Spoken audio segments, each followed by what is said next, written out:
Munyutu Waigi was by all means having a successful career working with Formula One and Accenture in London. So when he wanted to quit 2 years ago and come back home to start a business in Kenya, his family thought he was miscalculating his future. First time I told my mom I was leaving Accenture, she thought I was insane. She says, "You're leaving a consultancy job in one of the highest paying and top consulting firms in the world to come to Kenya?" I said, "Yes, you know.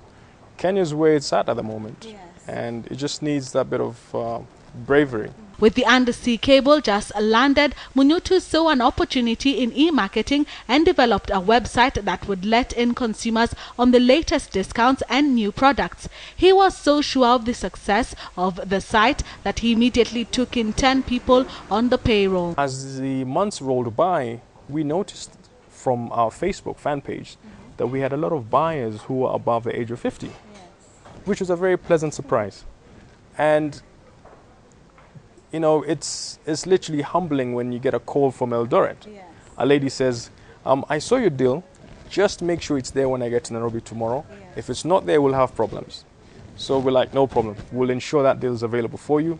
And we've had requests from far as at Nakuru, Mombasa, and these are areas in which we're aiming to have a footprint. Within 2 months of setting up his business, Munyutu says that other people copied the idea, but he says he is not fazed because there are opportunities for ICT startups as there is still very little Kenyan content on the World Wide Web.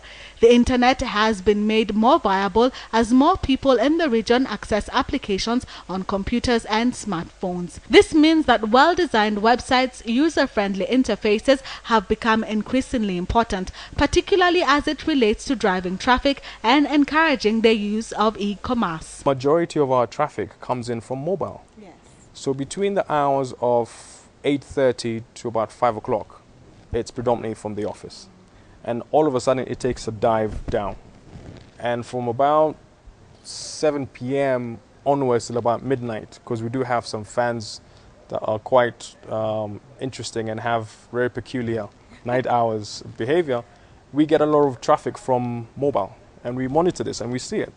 So it's then led us to create our own Mobi site, which we're rolling out very shortly to ensure that we capture the mobile traffic.